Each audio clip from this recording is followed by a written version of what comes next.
اللهم صل على محمد اللهم صل عليه وسلم اللهم رحمة الحسين أحمد الأصفهاني وأصوله وفروعه خصوصا إلى شيخه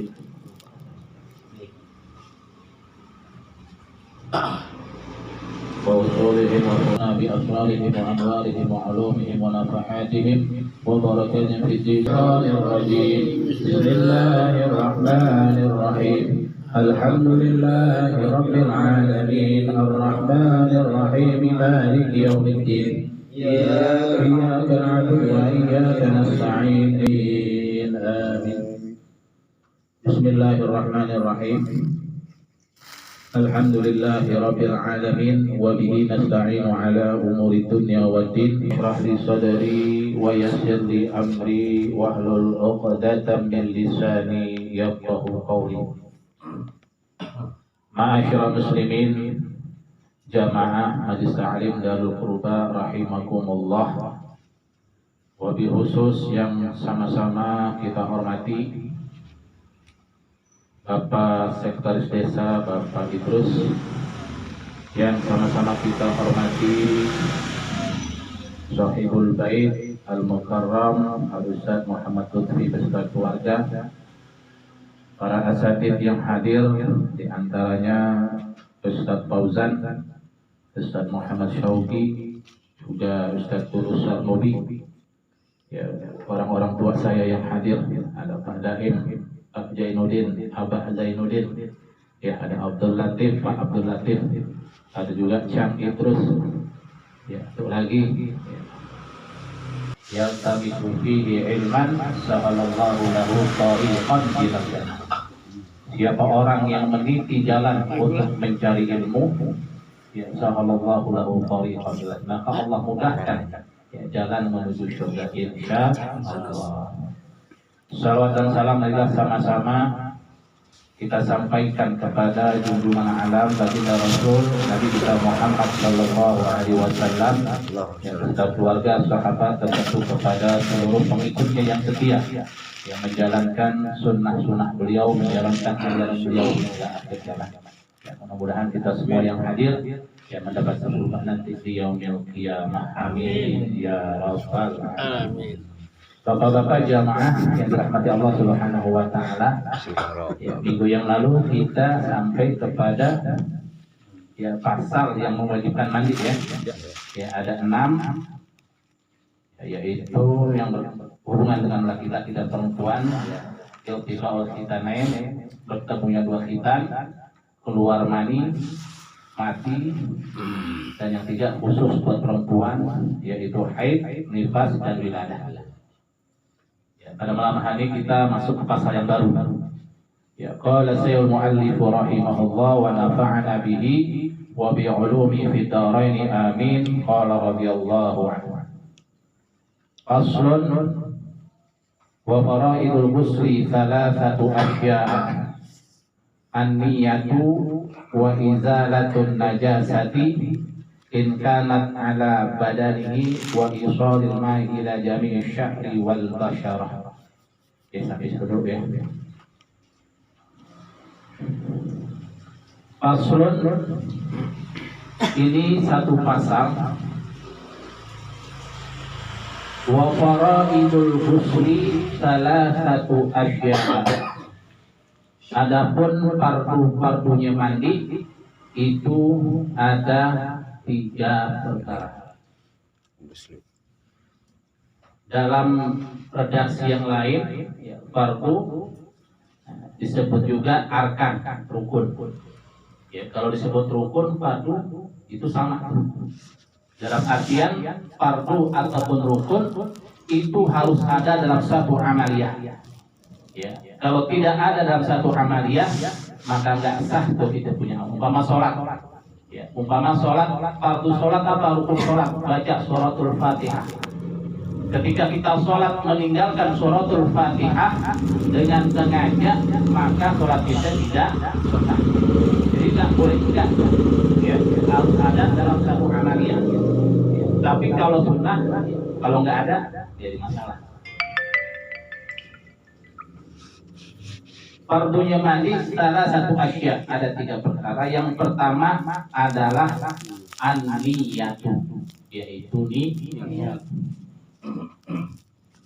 Niat secara bahasa adalah qasdus syai', menyengaja melakukan sesuatu. Itu niat secara lugas.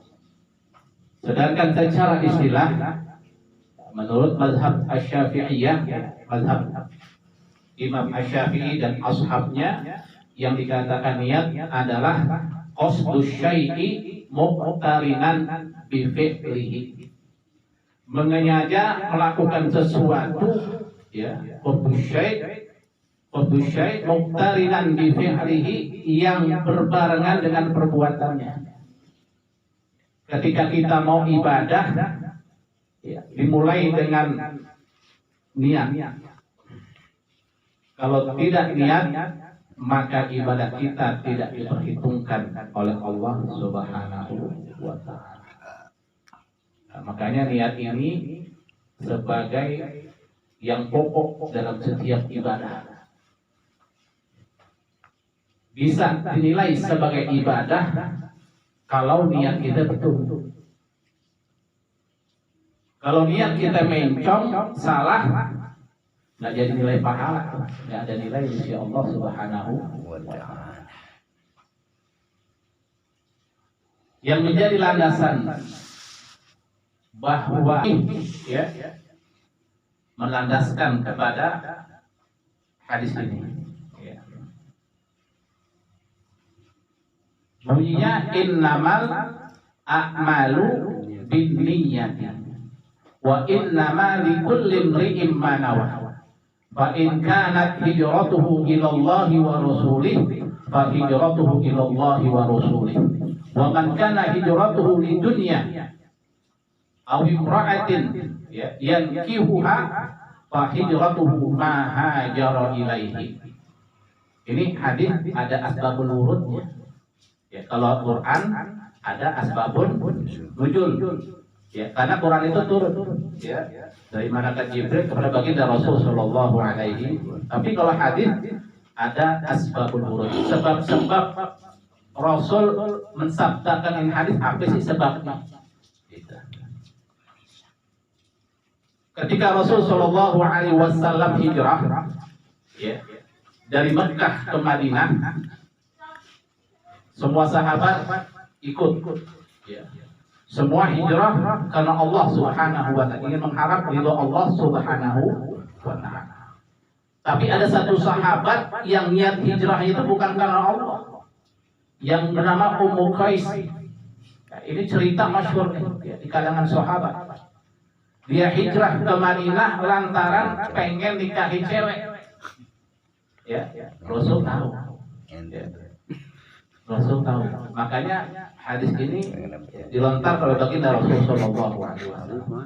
Orang yang beribadah karena Allah, niatnya benar, ya, itu akan diterima oleh Allah Subhanahu Wa Taala. Tapi kalau orang ibadah, hijrah kan itu ibadah, kan? Perintah Rasul. Niatnya melenceng bukan karena Allah dan Rasulnya, tapi karena untuk dunia atau untuk mendapatkan seorang istri, ya, karena ingin menikahi seseorang istri, maka dia tidak dapat pahala hijrah. Yang dapat ya itu, ya. Nah, makanya dalam kitab Zuhad, ya, itu disebutkan fasahihin niyah qoblal amal wa'ti biha makrunatan bil awal. Fasahihin niyah, lurusin, lempengin niat sebelum beramal. Ya. Wa'ti biha makrunatan bil awal, datangkan niat itu berbarengan dengan perbuatan. Ya, kecuali nanti ada bab yang lain tuh, puasa, ya, nggak barengan tuh. Kudu mubayyitin niyah, ihram juga begitu. Ya. Itu pengecualian. Tapi pada umumnya ibadah yang terlakukan itu harus niat berbarengan dengan perbuatan. Jangan sampai, ya, yang tadinya amalan itu adalah amalan akhirat bisa berubah, tidak mendapatkan nilai di sisi Allah sebagai ibadah lantaran salah niat. Bisu'in niyah kam min amalin yatasawwar bi amalil akhirah, tetapi nggak dapat pahala akhirat bisu'in niyah karena jeleknya salah pasang niat. Tetapi sebaliknya berapa banyak dari amalan yang menggambarkan amalan itu adalah amalan dunia bisa menjadi nilai di sisi Allah karena bihusnil niyah, karena benarnya dipasang niat. Banyak perbuatan-perbuatan yang bukan ibadah, sifatnya mubah, bisa menjadi ibadah. Kita mendapatkan pahala dari Allah kalau niat kita benar. Makan kan mubah tuh. Bapak mau makan dan makan ya silahkan. Ya nggak wajib makan tuh. Yang kuat tahan lapar, ya minumnya diperontak. Makan tuh sunnah. Bukan sunnah apa, mubah. Tidur juga begitu. Tapi kalau kita niatkan makan yang tadinya mubah menjadi pahala, kalau kita niatkan kita makan untuk menguatkan badan kita beribadah kepada Allah, jadi pahala. Tapi kalau kita nggak niatin, ya makan cuma kenyang doang dapat. Atau tidur. Tidur kalau kita cuma tidur doang, kita nggak niatin supaya kita istirahat pada saat malam hari. Ya tidur siang ya umpamanya koililah. Ya tidur antara jam 11 sampai jam 12 itu tidur yang dianjurkan, ya bukan pagi. Ya antara jam 11 dengan 12 sampai zuhur itu waktu yang mustahab. Ya seorang muslim tidur setengah jam, 1 jam. Ya niatin tuh. Ya, tidur itu supaya nanti malam bisa tahajud jadi nggak ngantuk, itu jadi pahala. Tapi kalau cuma tidur siang cuma istirahat, yang istirahat ya nggak dapat pahala. Ya, jadi yang gambaran kelihatan di dunia mubah hukumnya bisa jadi pahala karena kebaikan, karena betul pasang niat, atau sebaliknya yang tadi ini ibadah bisa nggak jadi dapat pahala lantaran dengan salahnya pasang. Maka jadi fondasi untuk niatnya. Fondasi awal setiap ibadah niatnya kudu benar. Apalagi ini berkaitan dengan mandi wajib. Karena mandi wajib ini sebagai persyaratan. Orang nggak boleh beribadah kalau masih hadas besar. Betul Bapak? Ya Bapak masih junub nih. Ya mau baca Quran nggak boleh. Bapak masih junub. Mau sholat nggak boleh. Harus hilang itu tuh hadas besar dengan cara apa? Mandi. Maka fardu wudhu ini penting, jangan sampai tertinggal ketika kita melakukan mandi wajib. Yang pertama adalah an-niyatu, niat. Fayanwil junubu. Jadi saya baca syarahnya ya sebagai penjelasan.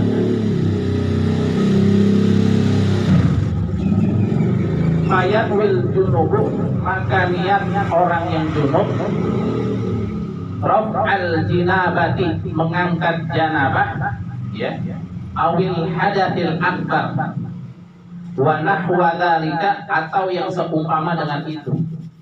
Jadi niatnya kalau talaffuz niatnya itu hukumnya sunnah.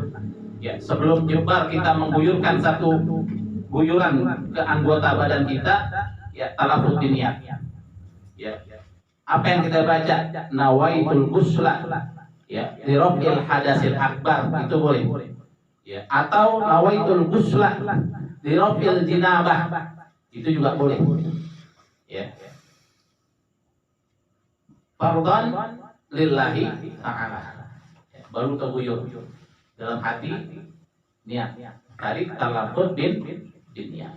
Harus dibedakan talaffuz bin niat dengan niat, harus dibedakan. Kalau talaffuz itu nanti diucapkan untuk mengokohkan, untuk membantu hati nih, lisan agar membantu hati. Jangan sampai niatnya A jadinya B. Itu harus talaffuz bin niat. Liyusa'idal lisanul qalbah, ya, agar lisan ini membantu kepada hati. Jadi niatnya menghilangkan raf'al jinabah atau awil hadatsil akbar, atau yang seumpama dengan itu. Ya. Kemudian watanwil haidu, dan niat orang yang haid, ya, yang datang bulan nih, ibu-ibu, remaja-remaja yang sudah balik, wa nufasa'u dan orang-orang yang nifas, ya habis melahirkan. Niatnya apa? Nawaitul ghusla li raf'il hadasil haid. Niatnya mengangkat hadas haid. Ya, begitu juga kalau yang nifas, ya. Nawaitul ghusla li raf'il hadasil nifasi. Ya. Jadi berbeda tuh, ya. Ada yang hadasil akbar atau jinabah kalau keluar mani atau berhubungan badan, ya. Tapi kalau orang yang habis haid li raf'il hadasi, ya, minal haidi, ya, raf'il hadasil haidi atau raf'il hadasil nifasi, orang yang haid atau nifas. Wa takunu niyatu makrunatan di awalil fardi, dan ada niat itu berbarengan dengan pertama kali perbuatan yang fardu, ya, itu harus berbarengan tuh. Wa huwa awwalu ma yughsalu min a'lal badani au asfalihi, yaitu pertama kali membasuh, ya, dari anggota badan, apakah dari atas atau dari bawah. Umpama siapa?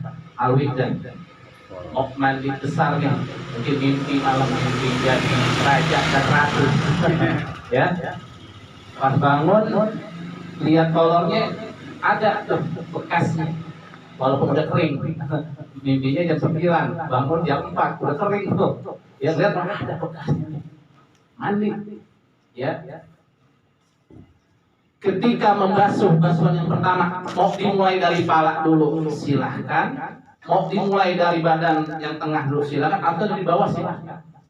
Ya. Pada saat guyuran yang pertama, ya, pala umpamanya nih, ya, itu langsung niat tuh. Kalau kemudian nawaitu ghusla rafil akbar atau rafil jinabah fardhan lillahi ta'ala, guyur dalam hati itu langsung, ya, karena niat adanya di mana? Di hati. Mahallul niyah fil qalbi, ya. Jadi pada saat awal basuhan itu kita niat, ya. Falau nawa ba'da ghusli juz'in wajabat i'adatuhu. Ya, seandainya ada orang niat mandi, ya, setelah membasuh satu basuhan, ya, dia belum niat tuh ngeguyur pala, rambut, tapi dia belum niat guyur lagi badan, itu yang pertama nggak dianggap tuh. Ya, wajabat i'adatuhu, wajib dia ulangi basuhan yang pertama tadi. Ya. Makanya harus diperhatikan ketika kita mandi, guyuran yang pertama, ya, itu disertai dengan niat. Jangan udah biar berjemur, ya, baru niat. Itu yang basuhan-basuhan yang udah kita lakukan itu nggak ada nilainya. Ya, kudu i'adah, wajabat i'adatuhu, maka wajib untuk mengulangnya. Ya, sampai di situ niat, ya. Jadi yang pertama ketika kita mandi wajib, ya, adalah niat. Ya, ditafsirkan hukumnya sunnah, ya, tapi tempatnya niat adalah di hati. Kemudian yang kedua, fardu wudu, fardu mandi wajib adalah izalatun najasati in kanat ala badanihi. Sampai di situ yang kedua. Menghilangkan najis jika ada, ya, di badan orang yang mandi. Jadi sebelum dia mandi, kalau ada najis yang menempel, ya, apakah, ya, dia habis buang hajat, ya, bersihin dulu. Ya. Habis buang hajat, dia nggak istinja lagi, main mandi aja nggak. Jadi bersihin dulu dia punya hadas kecilnya. Najisnya dia bersihin dulu. Wa izalatu najasati in kanat ala badanihi.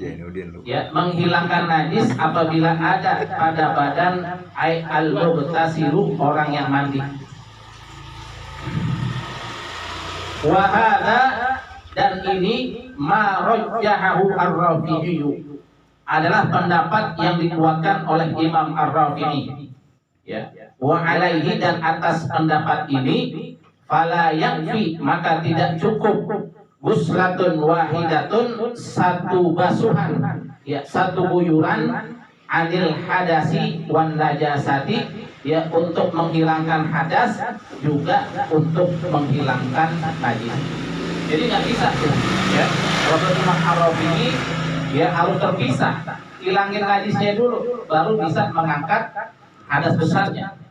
Ya, nggak bisa satu gayung itu mencakup, ya, untuk menghilangkan hadas juga menghilangkan najis. Jadi hilangin dulu tuh najis yang menempel di badan kita. Ya, apakah kotoran tinja kita atau air seni kita, itu hilangin dulu. Ya, basuhan pertama itu. Nanti baru mandi. Ya. Kalau itu kita nggak basuh, ya, nggak dapat hitungan tuh. Walaupun kita mandi dari atas kepala, itu masih belum dapat hitungan. Ya, harus, ya, basuhnya yang berbeda untuk menghilangkan najis juga untuk membasuh menghilangkan hadas besar.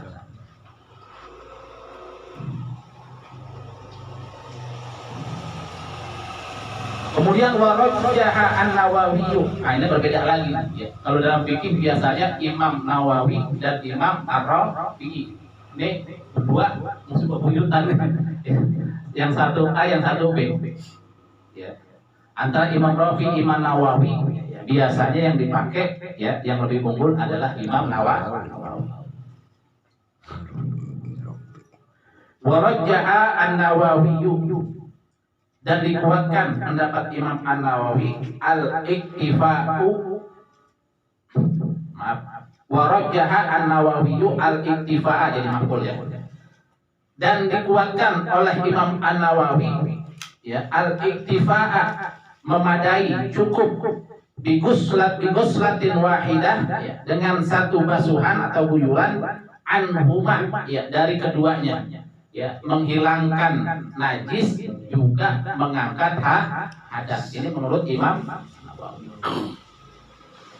Wa mahalluhu, dan tempat, ya, pendapat Imam Nawawi seperti ini, ya, satu guyuran bisa mencakup menghilangkan najis juga mengangkat hadas, ma idza kanat najasatu hukmiyatan, ya, apabila najisnya itu najis hukmiyah. Kan najis ada dua, najis ainiyah, najis hukmiyah. Ainiyah yang kelihatan tuh bentuknya, ya, umpama kita habis kencing masih kelihatan ainnya, kelihatan cairnya, baunya, warnanya. Tapi kalau hukmiyah adalah secara hukum dia masih najis, tetapi secara nyata dia udah nggak kelihatan, kencing yang udah kering, ya.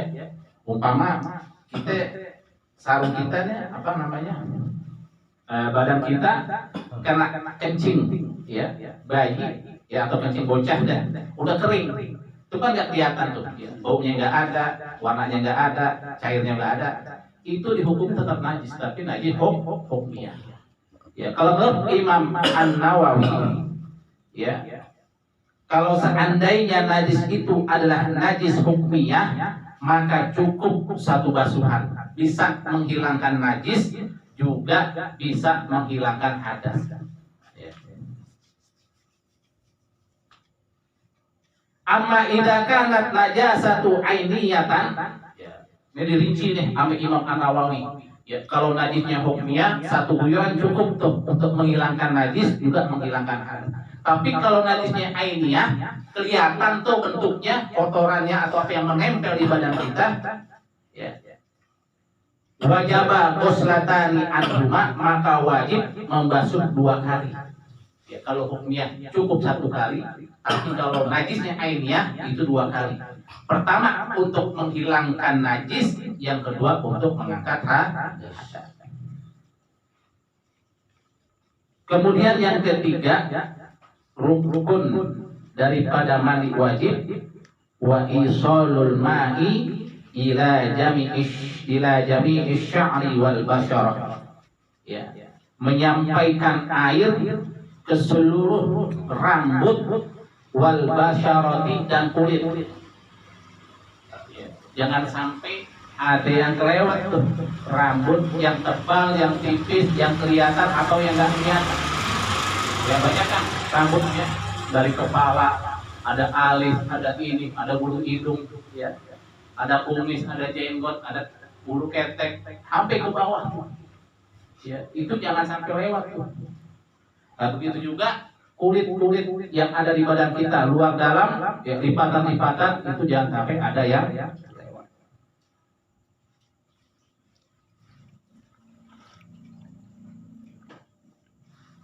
Wala farqa baina sya'ri ra'si wa ghairihi, enggak berbeda antara rambut kepala dengan rambut yang lainnya. Ya, mau rambut, kumis, jenggot itu perhitungannya sama, harus basah, harus kena air. Ya, luar ya kalau umpama lebat rambut ya, sampai kita ucak-ucak gitu ya, sampai dalamnya kena ke kulit kepala. Opiok. Ya. Opiok. Yang enak lah, Apa jam? yang boleh kali. Ya, basah semua kita lompat, Opiok. ya langsung lihat tuh pasang, mau pala dulu kita selap atau kaki dulu, jadi tuh. Ya, udah basah semua, ya. Tapi nanti ada sunah-sunahnya di gosok-gosok itu ada. Tapi yang penting ratain dulu tuh seluruh badan. Cemplung kita di Kali Ciliwung. Awek lagi. Kayaknya kejam. Kalau Ya, buaya. baru baca campur. Ya. Mangkal ada minta air manggarai. Jadi tidak ada bedanya rambut kepala dan rambut-rambut yang lain itu bulu basah semuanya. Ya kumis, ya rambut ketiak semua. Ya. Bulu-bulu yang ada di badan kita itu harus basah, harus kena air. La bainal khafifi minhu wal kathir, begitu juga nggak ada bedanya rambut yang tebal atau yang tipis. Ya, yang tebal justru lebih keras lagi supaya jangan sampai ada yang nggak kena. Ya kan ada rambut jagung, ada rambut jagung. Gampang, ada rambutnya ikel, susah. Apalagi orang-orang timur Irian tuh. Waduh. Itu kan ikel susah tuh, kual-kual gitu. Rendem gitu. Jadi kalau kayak anak kalbar, rambutnya udah kayak konsemer, ya, itu harus lebih. Itu harus kena semua tuh. Mau rambut yang tebal, kayak mau rambut yang tipis, mau rambut kepala atau yang lain-lainnya itu kudu basah, kudu kena air. Sudah nyemplung Ciliwung. Kemudian wasya'rul madhuru, dan rambut yang digulung nih. Biasanya digulung emak nih. Kepang. Dikepang ke diapain ya? In lam yasilil ma'u, jika tidak sampai itu air ila batinihi, kepada itu ya rambut yang ada di lipatan gulungan itu ya, illa bin nakti, kecuali dengan diurai itu rambut ya, wajaba naktuhu, maka wajib itu diurai. Umpama dikepang dua, dia mandi nggak dibuka lagi, ternyata nggak kena. Kalau nggak diurai itu nggak akan basah, maka mengurai rambut yang dikepang itu wajib hukumnya. Ya, kalau nggak sah dia sholat, nggak jadi itu mandi wajibnya, karena ada anggota yang nggak kena air ya ketika mandi. Wajibat nakduhu.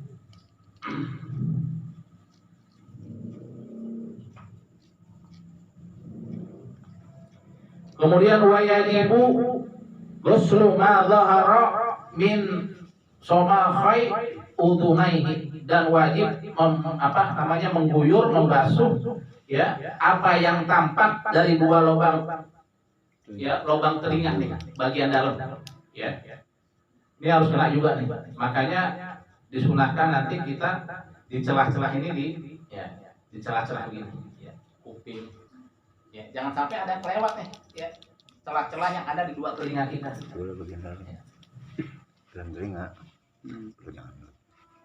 Wa min anfin musda'un, juga hidung ya, hidung keluar dalam.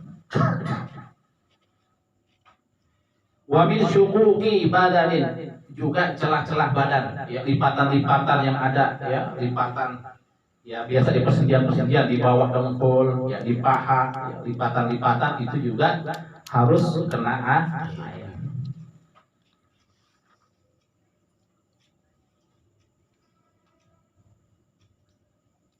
Wa yajibu isalul ma'i ila mahta kulfati. Dan wajib sampainya air ya ke bawah kuluk. Orang yang nggak disunat tuh kalau mandi wajib kudunya kelet tuh dia punya kudu. Harus kebasuh dia punya. Itu kan kalau orang nggak disunat ya monasnya kan nggak kelihatan ketutupan kudu. Kalau dia mandi wajib kudu dikelet. Ya, biar kelihatan najisnya hilang. Itu juga karena itu harus kena basuhan pada saat mandi. Oh, kambing ya. Lem. Wa yajibu isul ma ila mahtahta kulfati, maka wajib menyampaikan air kepada yang ada di bawah kulfah kulub minal akrab dari orang-orang yang punya kulub, artinya orang yang ada sunat ya. Kelihatan helmnya. Ya, jadi kudu makanya khitan ini ya sebagai wasilah ya, sebagai Nabi Ibrahim. perantara ibadah kita sah. Orang yang nggak dikhitan dia mandi kalau nggak kulupnya di apa namanya dibuka begitu nggak sah dia punya mandi. Ya. Begitu juga istinja. Dia habis kencing nggak dibuka tuh kulupnya maka nggak sah istinjanya. Ya. Makanya begitu tegas dalam mazhab Imam Asy-Syafi'i khitan itu hukumnya wajib, dan kalau sudah balik dia nggak dihitan termasuk minal kabair daripada dosa besar. Jadi nggak main-main khitan. Ya. Kalau masih bocah 7 tahun ya. Tapi kalau udah balik udah kena beban taklif, dia wajib sholat, dia wajib beribadah, dia wajib bersuci, tapi nggak dikhitan, ya. Dia dosa besar. Ya. Kalau udah balik. Kalau masih bocah, sunnah dihitan. Tapi kalau sudah balik, wajib. Kalau dia nggak dihitan, minal kabair termasuk. Karena semua ibadah yang dilakukan, kalau dia nggak bersih, ya, pada saat istinja, wudhunya nggak benar, kemudian mandinya juga nggak sampai di kelet itu dia punya klub nggak sah. Itu merangkai. Ya, makanya lil wasail hukmul waqasid. Ya, wasilah itu, ya, hukumnya sama seperti kewajiban yang dituju. Ya. Kalau umpama ya kita nggak dikhitan ya maka ibadah kita nggak sah, dan kalau kita dikhitan mandi wajib kita sah, kemudian istinja kita sah, ibadah kita sah, maka hukumnya wasilah ini adalah wajib. Lil wasail hukmul maqasid. Wasilah itu hukumnya sama seperti yang dituju.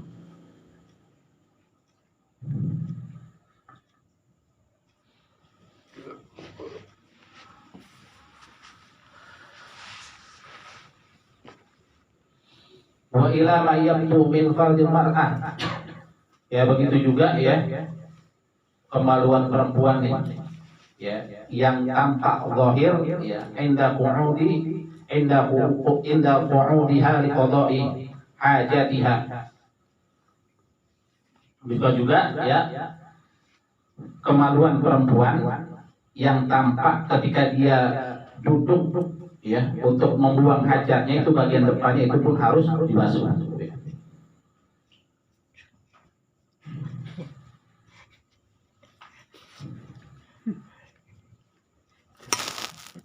Wa mimma yajibu ghusluhu al-masrabah. Begitu juga ya wajib dibasuh masrabah. Masrabah itu tempat keluarnya kotoran belakang tinja tuh. Ya. Itu bulatan-bulatan itu juga harus kena tuh pada saat kita mandi.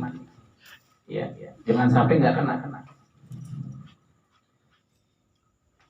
Li annaha tazharu fi waqti qada'il hajah. Ya, karena masrabah itu ya tampak ketika orang membuat hajat. Ya, kalau orang lagi jongkok kan kelihatan tuh, ya.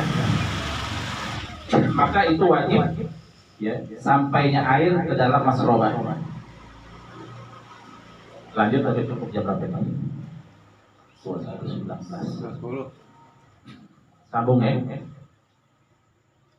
Wa sunanuhu khamsatu asya'a. Dan sunnahnya mandi khamsatu asya'a itu ada 5. Yang pertama adalah at-tasmiyah. Ambil di balik setiap perkara yang penting.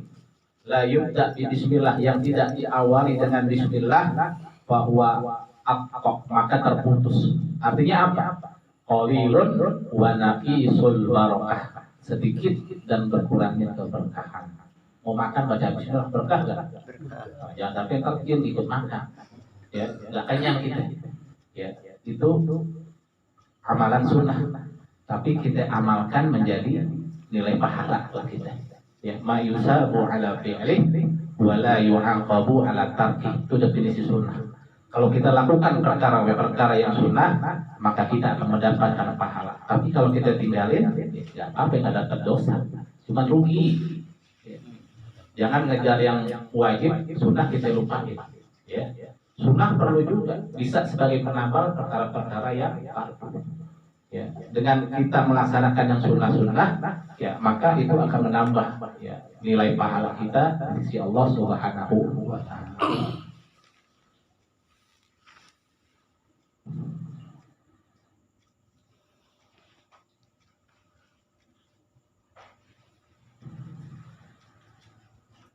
Kemudian wal wudu'u qablahu, wudu sebelum mandi. Ya. Jadi disunahkan wudu sebelum mandi wajib. Ya. Dipraktekin nggak diamalin nggak?